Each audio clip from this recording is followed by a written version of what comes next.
Hello, नमस्कार। आप सबका स्वागत है आपकी अपनी दक्षता टीचिंग एकेडमी में। तो आज मैंने मैथ्स का एक छोटा सा मैराथन लिया है, तो हम क्वेश्चन स्टार्ट करते हैं।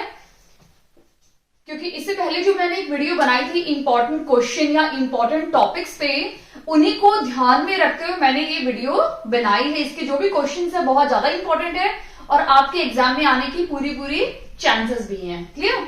यहाँ पे क्वेश्चन बोला हुआ है the ratio of supplementary angles. ठीक है, तो सबसे पहले हम डिस्कस करते हैं सप्लीमेंट्री एंगल्स क्या होते हैं। अगर आप देखोगे तो एंगल्स में ना दो टाइप के एंगल्स होते हैं। एक होता है सप्लीमेंट्री एंगल, ठीक है, एक आता है complementary angle. Complementary angle, supplementary angle, इससे पहले वीडियो में मैंने छोटा सा ग्लिम्स बताया था इसके बारे में। सप्लीमेंट्री एंगल वो एंगल्स होते हैं जिनका सम 180 डिग्री होता है और कॉम्प्लीमेंट्री एंगल वो एंगल्स होते हैं जिन दो एंगल्स का सम क्या होता है 90 डिग्री। एग्जाम में दिया होगा कि आपको दिया हुआ है 90 डिग्री, इसका आपको सप्लीमेंट्री निकालना है, या आपको एग्जाम में दिया होगा 50 डिग्री, उसका आपको कॉम्प्लीमेंट्री एंगल निकालना है। ठीक है, तो यहाँ पे जब आप देखोगे तो ये 40 डिग्री इसका कॉम्प्लीमेंट्री एंगल निकल गया और यहाँ पे 90 इसका सप्लीमेंट्री एंगल है। क्लियर? सप्ली मतलब स्ट्रेट लाइन का सम होता है 180 degree, complementary angle is 90 degree, sum 90 है। क्लियर?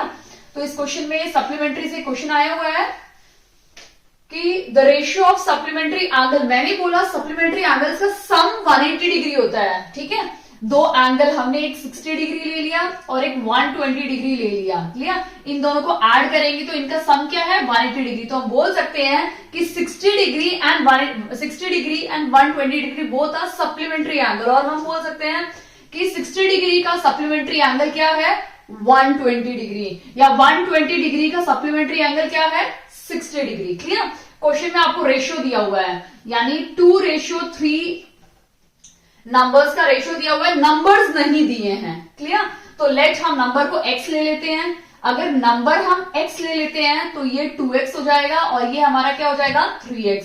क्वेश्चन बोला है ये दोनों सप्लीमेंट्री एंगल है। ठीक है, अगर ये दोनों सप्लीमेंट्री एंगल हैं तो इन दोनों का सम कितना हो जाएगा 180 डिग्री के इक्वल होगा। क्लियर? ये दोनों को ऐड करेंगे तो ये क्या हो जाएगा 5x is equal to 180 degree. x क्या आ जाएगा 180 डिवाइड बाई 5, 5 3 15 एंड 5 6 30, यानी हमारा x क्या आ गया 36 डिग्री। ठीक है, ये हमारा x है। अब हमें क्या निकालना है 2x और 3x की वैल्यू निकालनी है। तो 2x कौन सा एंगल हो जाएगा 2 इंटू 36 यानी 72 डिग्री। ठीक है, और 3x क्या हो जाएगा हमारा 3 इंटू 36, 6 3 18, 108। क्लियर? अब एक बार और चेक कर लीजिए, 8 प्लस 10 0 1 एंड 18। क्लियर? यानी ये कितना हो गया 180 डिग्री। इन दोनों का सम कितना हो गया 180 डिग्री। क्लियर? यानी ये जो हमारे जो दो नंबर्स थे जो 2:3 में थे, वो नंबर्स कौन कौन से हैं 72 and 108 degree. Clear? I hope आपको अच्छी समझ में आ गया है। अब हम नेक्स्ट क्वेश्चन देखते हैं। तो इस तरह से आपका ना कॉम्प्लीमेंट्री पूछा जा सकता है कि रेशियो दे देंगे और पूछेंगे कि कॉम्प्लीमेंट्री एंगल बताओ। ठीक है, या आपको सप्लीमेंट्री कॉम्प्लीमेंट्री रेशियो। तो ये क्वेश्चन आपका सप्लीमेंट्री से भी आ सकता है और कॉम्प्लीमेंट्री के फॉर्म में भी इस क्वेश्चन को पूछा जा सकता है। क्लियर? अब हम नेक्स्ट क्वेश्चन देखते हैं, question number 2। Okay, question number 2 हम देखते हैं the ratio of the volume of 2 cubes. हमारे पास 2 क्यूब है। ठीक है, ये हमारा फर्स्ट क्यूब है। ठीक है, ये हमारा उससे बड़ा एक क्यूब है। तो हमारे पास 2 क्यूब है। ठीक है, और दोनों ही क्यूब का रेशियो दिया हुआ है 27:67 दिया हुआ है। क्लियर? और find the ratio of the total, ये इनके क्यूब का रेशियो है। हमें निकालना है टोटल सरफेस एरिया का रेशियो निकालना है। क्लियर? अब ये क्यूब का है यानी वॉल्यूम का है, वॉल्यूम 1 इसको ले लेते हैं, ये वॉल्यूम 1 हो गया और ये हमारा क्या हो जाएगा वॉल्यूम 2, क्यूब 2 का। ये क्यूब 1 है, ये क्यूब 2 है। क्लियर? अब वॉल्यूम 1 अपॉन वॉल्यूम 2 का हम निकाल लेते हैं। वॉल्यूम 1 का क्या फॉर्मूला है a क्यूब। क्लियर? तो ये हम 1 डाल देते हैं और a क्यूब ये सेकेंड क्यूब का है। क्लियर? अब हमें क्या निकालना है, हमें 27 दिया हुआ है, 27 अपॉन 64, तो हमें ए और बी, ए की वैल्यू निकालनी यानी साइड की निकालनी है, तो ये हो जाएगा A1 क्यूब और ये हो जाएगा A2 क्यूब। अब ये अगर हम इस क्यूब को उस साइड लेके जाएंगे तो ये क्या हो जाएगा, क्यूब रूट, ये यहां पे आएगा तो क्या हो जाएगा, क्यूब रूट, यानी मैं ये क्यूब्स यहां से हटा देती हूं। क्लियर? अब क्या हो जाएगा, अब अगर आपको सेपरेट निकालना है तो वो भी निकाल सकते हैं, ये किसका हो जाएगा 3 का और ये किसका है 4 का, यानी A1 हमारा क्या है 3, क्योंकि 3 3 9 एंड 9 3 27। अगर हम लिखेंगे तो इसको इस तरह से लिख सकते हैं, और ये क्यूब है तो 3 की एक पेयरिंग बनाएंगे और एक नंबर बाहर आ जाएगा। इसको हम कैसे लिख सकते हैं, बाहर क्यूब है, 4 4 16 एंड 16 4 64, फिर से 3 का एक पेयर बन गया और एक नंबर बाहर आ गया, यानी A1 क्या है, मतलब फर्स्ट क्यूब का जो साइड है A1 वो क्या है 3 और A2 में क्या है इसका 4। क्लियर? A2 is 4। अब हमें निकालना है सरफेस एरिया का रेशियो, तो सरफेस एरिया का फॉर्मूला क्या है, हम S1 S2 ले लेते हैं सरफेस एरिया, इसका सरफेस एरिया S1 हो जाएगा, इसका सरफेस एरिया S2 हो जाएगा। ठीक है, 6a स्क्वायर, 6a, ठीक है, 6 6 दोनों का कैंसिल हो गया। क्लियर? तो ये क्या हो जाएगा 3 3 9 अपॉन 4 4 16। ठीक है, तो इसका रेशियो क्या हो गया 9:16। क्लियर? यानी हमारा ऑप्शन नंबर सी इसमें राइट आंसर है। क्लियर? ऑप्शन नंबर सी हमारा, और फर्स्ट वन का भी सी ही राइट आंसर था, मैं वो बताना भूल गई, इसमें ऑप्शन नंबर सी हमारा राइट आंसर है। क्लियर? 6 6 दोनों कैंसिल हो जाएंगे, स्क्वायर बचेगा, स्क्वायर कर दो दोनों का, आपको रेशियो मिल जाएगा। इस क्वेश्चन को वाइस वर्सा भी पूछ सकते हैं, आपको ये दे देंगे, इनका रेशियो दे देंगे, यहां से आपको फिर ए और A1 A2 निकालना है और फिर वॉल्यूम का रेशियो निकालना है, तो ये वाइस वर्सा किसी भी टाइप से क्वेश्चन पूछा जा सकता है। क्लियर? अब हम नेक्स्ट क्वेश्चन देखते हैं, क्वेश्चन नंबर 3।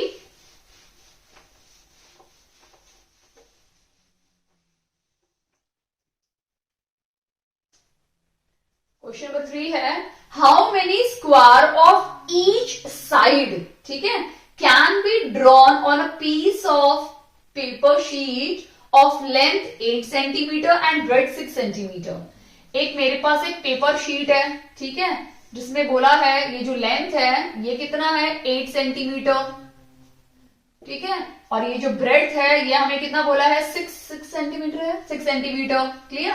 अब हमें इस पेपर के अंदर छोटे छोटे क्यूब्स बनाने हैं जो 2 सेंटीमीटर के हों, क्यूब सॉरी स्क्वायर बनाने हैं जो 2 सेंटीमीटर के हो, और बाहर हमारे पास पेपर का ये है, यानी बाहर का अगर फिगर आप देखोगे तो ये हमारा क्या बन गया रेक्टेंगल, और अंदर का क्या है स्क्वायर। तो इतने कितने सारे ऐसे स्क्वायर बनेंगे इसमें वो हमें निकालना है। ठीक है, यानी एरिया ऑफ पेपर, पेपर तो एक स्क्वायर का एरिया है, स्क्वायर है, ठीक है, paper is equal to n times कितने नंबर ऑफ, n मैंने क्या लिया number of cubes, sorry number of square, बार बार क्यूब याद आ रहा है, नंबर ऑफ स्क्वायर, ठीक है, और हम एरिया ऑफ स्क्वायर लिखेंगे, एरिया ऑफ स्क्वायर। ठीक है, अब एरिया पेपर का क्या है, ये रेक्टेंगल है, रेक्टेंगल का लेंथ इंटू ब्रेड, लेंथ क्या है 8 इंटू 6।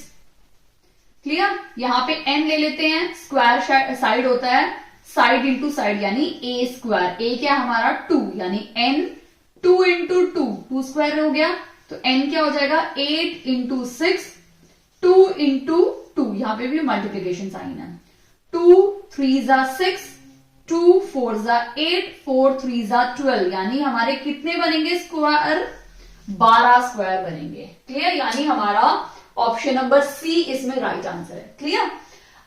इस तरह से भी हो सकता था कि बाहर स्क्वायर और अंदर रेक्टेंगल हो सकता था।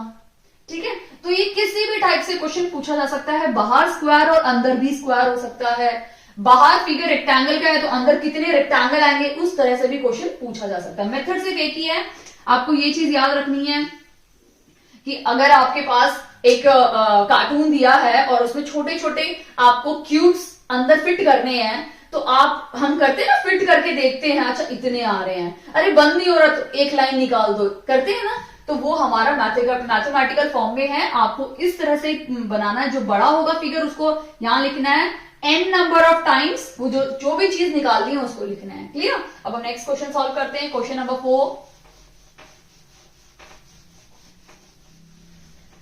The least perfect square which is divisible by, यानी हमारे पास 3, 4, क्वेश्चन 4 है ये, 3, 4, 5, 6 और 8 ये सारे नंबर्स हैं और हमसे पूछा है कि हमें लीस्ट परफेक्ट स्क्वायर निकालना है जो इन सभी नंबर से डिवाइड हो। ठीक है, तो हम क्या करेंगे, इसका एलसीएम निकाल लेते हैं सभी नंबर्स का।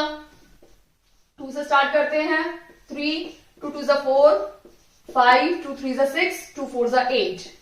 ठीक है, फिर से 2 ले लेते क्योंकि यहाँ पे 2 बचा हुआ है। 1 5 3, 2 2 4। क्लियर? फिर से एक और 2 ले लिया, 3 1 5 3 1।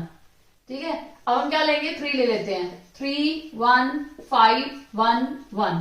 अब हम लेते हैं 5। क्लियर? सब 1 1 आ गया। अभी अगर आप देखोगे तो हमारे पास 4 की एक पेयरिंग बन रही है। ठीक है, क्या बोला है, परफेक्ट स्क्वायर बोला है, तो ये दोनों एक पेयर बन गया। अब 2 को एक पेयर की जरूरत है, 3 को एक पेयर की जरूरत है और 5 को भी एक पेयर की जरूरत है। क्लियर? इन तीनों को एक एक पेयर की जरूरत है, जिसकी वजह से ये भी एक परफेक्ट स्क्वायर बन जाएंगे। क्लियर? अभी हमें क्या करना है, यहाँ पे हमें एक ऐसा नंबर पता करना है। अभी अगर आप ऑप्शंस में देखोगे तो हमारे पास 4 ऑप्शन है। ठीक है, अब हम क्या करेंगे, इन सब को मल्टीप्लाई करके देखेंगे। अगर इन सबको मल्टीप्लाई करने पर आपको चारों में से एक ऑप्शन मिल जाएगा। क्लियर? क्योंकि क्वेश्चन ने पूछा है the least perfect square which is divisible by, मतलब इन सब में से, जो ऑप्शन में से आपको दिया हुआ है उनमें से आपको ऐसा नंबर ढूंढना है जो सबसे डिवाइड हो सके। क्लियर? तो हम इनको मल्टीप्लाई कर देते हैं, 2 into 2, 2 into 2, 3 into 3, 5 into 5. Clear? 2 2 is 4, 4 2 is 2 2 is 4, 4 4 is 16, 3 3 is 9 और 5 5 is 25। और जब आप इन तीनों को मल्टीप्लाई करोगे तो आपको आंसर मिलेगा 3600। क्लियर? क्योंकि 25 और 16 को मल्टीप्लाई करोगे तो आपको क्या मिलेगा, 400, उसको 9 से मल्टीप्लाई करोगे तो आपको मिलेगा 3600। क्लियर? यानी हमारा ऑप्शन नंबर डी इसमें राइट आंसर है। अब नेक्स्ट क्वेश्चन देखते हैं, क्वेश्चन नंबर 5।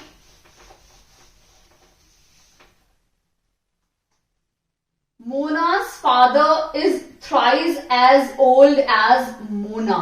क्लियर? मोना के जो फादर है ना वो थ्राइज यानी 3 गुना बड़े हैं मोना से। ठीक है, और कौन सा क्वेश्चन है, क्वेश्चन 5 है। मोना's फादर, यानी मैं एमएफ ले लेती हूँ, मोना's फादर, मोना के जो फादर है वो 3 गुना बड़े हैं मोना से। क्लियर? ये हमें एक रिलेशन मिल गया फादर और मोना के बीच का। क्लियर? आफ्टर 12 ईयर्स यानी 12 साल बाद। ठीक है, यानी प्लस, आफ्टर बोला है तो प्लस लगेगा। जब भी आपके पास आफ्टर हो तो आपको प्लस लगाना है, बिफोर हो तो माइनस करना है। आफ्टर 12 ईयर्स मतलब प्लस 12 करना है। अगर मैं मोना की एज x ले लेती हूं तो मोना की एज x है तो मोना के फादर की एज क्या हो जाएगी, 3x। क्लियर? अब 12 साल बाद बोला है his age will be twice that of his daughters as. ठीक है, यानी 12 साल बाद उनकी एज कैसी हो जा रही है, तो x प्लस 12 और फादर की क्या है 3x प्लस 12, यानी 12 साल बाद, ये 12 साल के बाद की एज है। पहले 12 साल पहले उनकी ये एज थी, 12 साल के बाद मतलब आफ्टर 12 इयर्स उनकी एज क्या हो गई, ये बन गई है।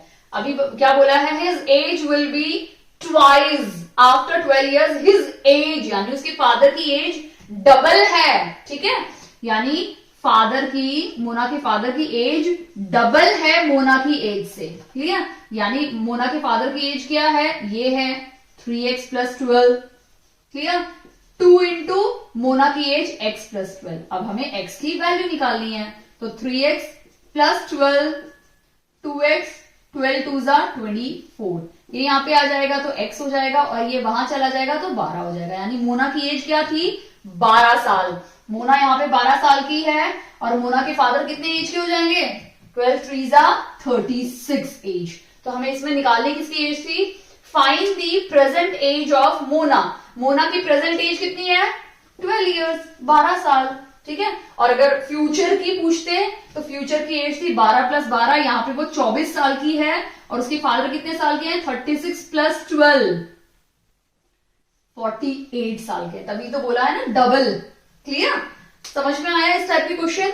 आफ्टर हो तो प्लस करना है, बिफोर है तो माइनस करना है, अगो है फिर से माइनस करना है। अगो बोला है, अगो मतलब पहले की बात हो रही है तो माइनस डालो, बिफोर बोला है पहले की बात हो रही है फिर से माइनस कर दो, आफ्टर आफ्टर बोला है तो आपको प्लस लगाना है, मोर कई बार मोर वर्ड यूज होता है, मोर मतलब ज्यादा, फिर से प्लस लगाना है।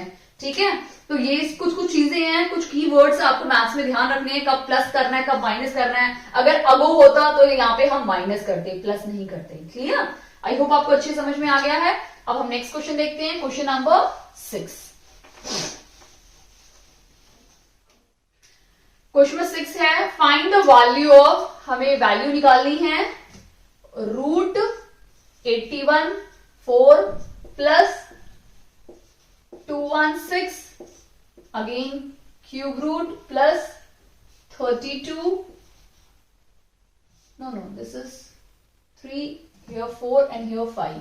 ओके ठीक है, ये हमें क्वेश्चन सॉल्व करना है। देखो इस टाइप के सारे क्वेश्चन सिंप्लीफिकेशन में आते हैं, तो मैंने आपको बताया था सिंप्लीफिकेशन में क्यूब पढ़ लो, क्यूब रूट कैसे निकालना है वो पढ़ लो, स्क्वायर पढ़ लो, स्क्वायर रूट पढ़ लो, बोर्ड मास कैसे यूज करना है वो पढ़ लो, और सिंपल जो आपके एल्जेब्रिक एक्सप्रेशन के फॉर्मुलेज हैं वो एक बार रिवाइज जरूर करो। क्लियर, अब हम इसको कैसे सॉल्व करेंगे, हम इवन तो सबसे पहले हम क्या करेंगे, फैक्टराइज करेंगे। ठीक है, फैक्टराइज करते हैं। अगर जिनको फैक्टराइजेशन आता है बहुत अच्छी बात है, फैक्टराइजेशन कीजिए, अदरवाइज इसको आप ऐसे भी कर सकते हैं। 81 को कैसे लिखोगे, 9 9 जा 81। ठीक है, अब 9 को कैसे लिख सकते हो, 3 × 3, इस 9 को 3 × 3। क्लियर, और बाहर क्या है, पावर 4। अब ये 3 कितनी बार है, 4 बार है, यानी 3 पावर 4 लिख दो और बाहर 4 है। हमेशा रूट और ये हमेशा एक दूसरे को कैंसिल करता है, तो हमारे पास सिर्फ 3 बचेगा। अगर आपको ऐसे आता है, टेबल्स याद है, तो आप इस तरह से भी कर सकते हैं।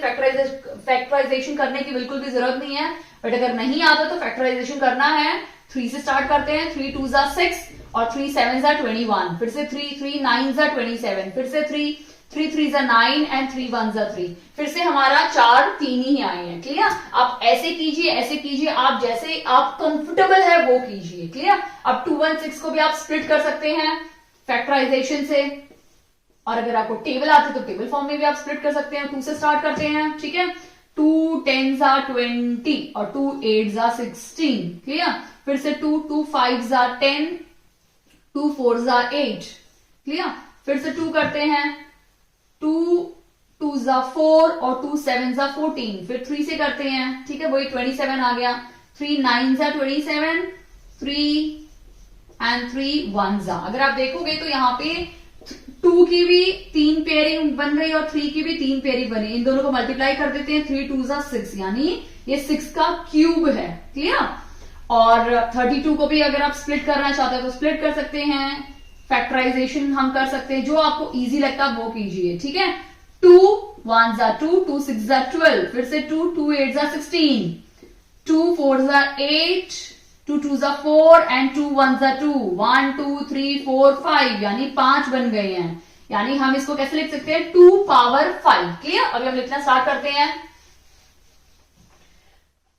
तो हम सबसे पहले क्या करेंगे, इसको लिखेंगे 3, बाहर 4 है और ये 4 आ गया तो ये दोनों कैंसिल हो गए। क्लियर, प्लस 6 क्यूब है और बाहर क्या है, क्यूब रूट है, तो ये और ये फिर से कैंसिल हो गया, प्लस ये 2 पावर 5 है और बाहर भी 5 है, तो ये दोनों भी कैंसिल हो गए। हमेशा याद रखो, रूट और स्क्वायर एक दूसरे को कैंसिल कर देते हैं। क्लियर, तो अब हमारे पास अंदर क्या बचा, 3 + 6 + 2, 3 + 9 9 10 11, यानी हमारा आंसर क्या है, 11। क्लियर, देखने में थोड़ा गड़बड़ लग रहा था, कॉम्प्लिकेटेड लग रहा था, शक्ल को डरावनी लग रही थी, लेकिन आंसर देखो कितना इजी है, 11, यानी हमारा ऑप्शन नंबर बी इसमें राइट आंसर है। क्लियर, आई होप आपको अच्छी समझ में आ गया है।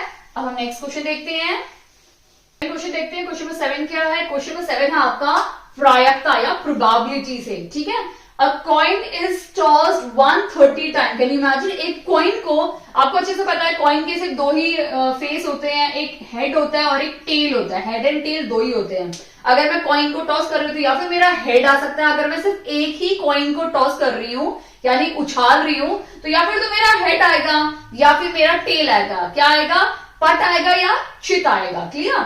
बट मैंने कॉइन को टॉस किया, कितनी बार टॉस किया? 130 टाइम्स टॉस किया मैंने कॉइन को। ठीक है, अगर मैंने 130 टाइम्स टॉस किया तो उसमें से हेड कितनी बार आया? मेरा हेड मेरा आया 75 टाइम्स। तो ऑब्वियसली बात है, अगर मैं 130 में से 75 को माइनस करती हूं तो बाकी मेरा कितना आ जाएगा? जो आंसर आएगा वो कितना है? नंबर ऑफ टेल्स उतनी बार आया है मेरा। क्लियर? यानी 55 यानी 55 टाइम्स मेरा क्या आया है? टेल आया है। क्लियर? इतना समझ में आया? अब क्वेश्चन में बोला है कि एक ही कॉइन था, एक कॉइन को हमने बार बार टॉस किया, यानी एक कॉइन को 130 टाइम टॉस करके हेड इतनी बार आया, टेल इतनी बार आया। अब देखते हैं किसकी प्रोबेबिलिटी क्वेश्चन ने पूछी है। तो what is the probability of getting a tail? यानी अगर मैंने एक कॉइन को उछाला और मेरे टेल आ गया तो टेल के आने की प्रोबेबिलिटी या प्रायिकता क्या होगी? क्लियर? तो सबसे पहले मैं आपको प्रोबेबिलिटी का फॉर्मूला बताती हूं। प्रोबेबिलिटी जिसे हम कैपिटल पी से डिनोट करते हैं, ठीक है, और छोटे पी से हम पेरीमीटर बोलते हैं, but capital P for probability. Probability का फॉर्मूला है number of favourable outcome. Number of favourable outcome मतलब जो आपको निकालना है क्वेश्चन में, जो पूछा है क्वेश्चन में, वो होता है फेवरेबल आउटकम। ठीक है, आउटकम, और नीचे होता है हमेशा total outcome. Total outcome. Clear? अब हमसे क्वेश्चन में क्या पूछा है? मैंने बोला फेवरेबल होता है जो क्वेश्चन में पूछा जाता है। अब हमसे क्वेश्चन में क्या पूछा जा रहा है? टेल की प्रोबेबिलिटी। क्लियर? तो ये क्वेश्चन में पूछा है टेल की प्रोबेबिलिटी, तो ऑब्वियसली बात है मुझे प्रोबेबिलिटी निकालनी है। अब नंबर ऑफ फेवरेबल मतलब कितनी बार टेल आया? टेल आया 55 टाइम्स, तो लिख दो 55। ठीक है, टोटल आउटकम कितनी बार उछाला था? टोटल तो हमारा 130 है, तो 130 यानी इसका आंसर क्या है? 55/130 इसका राइट आंसर। देखो, या फिर तो एज इट इज आपको मिल जाएगा, या फिर काटा पीटी करके आपको क्वेश्चन में आंसर दिया होगा, यानी ऑप्शन नंबर कैंसिल नहीं किया है, यानी कोई स्टैंडर्ड या रिड्यूस फॉर्म में नहीं किया है। आपका ऑप्शन नंबर सी इसमें राइट आंसर है। अगर सपोज क्वेश्चन में पूछते हैं what is the probability of head, head की क्या प्रोबेबिलिटी? तो हेड कितनी बार आया था? 75 टाइम। ठीक है, यानी फेवरेबल आउटकम क्या है? हेड है। टोटल कितना है? 130। इससे पहले मैंने आपको समझाया है कि प्रोबेबिलिटी जब भी निकालते हो, ऑप्शंस में से आप कैसे एलिमिनेट या कैंसिल करोगे अपने ऑप्शंस देख लेना। प्रोबेबिलिटी में डिनोमिनेटर हमेशा बड़ा होता है, सॉरी यहाँ डिनोमिनेटर आपका हमेशा बड़ा होता है न्यूमरेटर से।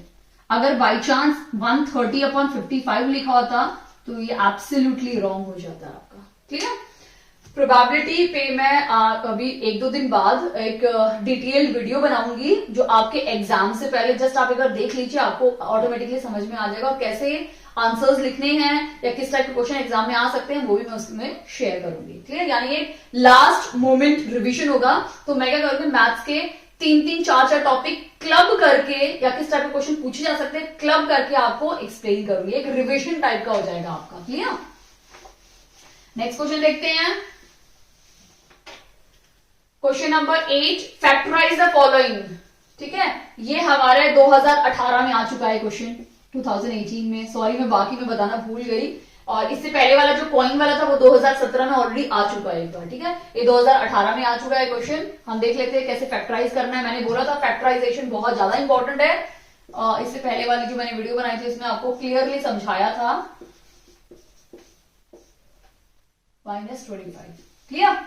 ये हमारा है। अब इसको कैसे फैक्टराइज करेंगे? अगर आप इसको ध्यान से देखेंगे ब्रैकेटेड टर्म को, तो आपको एक फॉर्मूले की याद दिलाएगा। कई बार होता है ना कि एक मूवी का कोई सीन हम देख लेते हैं तो हमें याद, अरे यार ऐसा कुछ देखा देखा सा लग रहा है, या किसी और मूवी, कई बार मूवी भी क्लैश हो जाती है, सीन्स क्लैश हो जाते हैं, आप सोचते हैं ये तो इस पिक्चर में भी हो चुका है ऐसा कोई सीन। ठीक है, तो ऐसे ही जब भी इसको आप देखोगे तो आपको एक फॉर्मूला क्लिक हो गया होगा ऑलरेडी आपके माइंड में। वो कौन सा फॉर्मूला है? a-b का फॉर्मूला, जिसको हम कैसे लिखेंगे? a² - 2ab + b²। क्लियर? अगर हम इन दोनों को कोरिलेट करें तो a यहां पे इस क्वेश्चन में क्या है? x है। क्लियर? और a x है और b क्या है हमारा 3y है, और यहाँ पे b क्या है हमारा 3y। क्लियर। अब हम इसी तरह से इस फॉर्मूले इस पूरे को इसमें कन्वर्ट करने की कोशिश करते हैं। क्लियर। यानी a क्या है हमारा x माइनस b क्या है हमारा 3y और होल स्क्वायर हो गया। सिंपल। माइनस ये क्या है 5 का स्क्वायर, तो मैंने 5 का स्क्वायर लिख दिया। क्लियर। अब अगर आप इसको देखोगे तो ये भी फिर से आपको एक और फॉर्मूले की याद दिलाएगा। वो कौन सा फॉर्मूला है? ए स्क्वायर माइनस बी स्क्वायर का फॉर्मूला, जिसको हम कैसे लिखते हैं?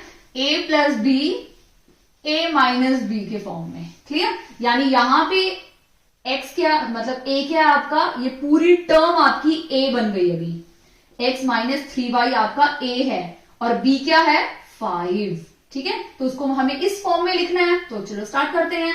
a पूछा है तो a लिख दो पूरी term, x minus 3y plus डाल दो, b पूछा है b 5 है। ये हमारी पहली टर्म हो गई। अब सेकेंड लिख देते हैं। फिर से a बोला है तो a लिख दो, x माइनस 3y, साइन क्या है माइनस b 5। ये हमारा फाइनल आंसर है। ओवर। कितना सिंपल है ना।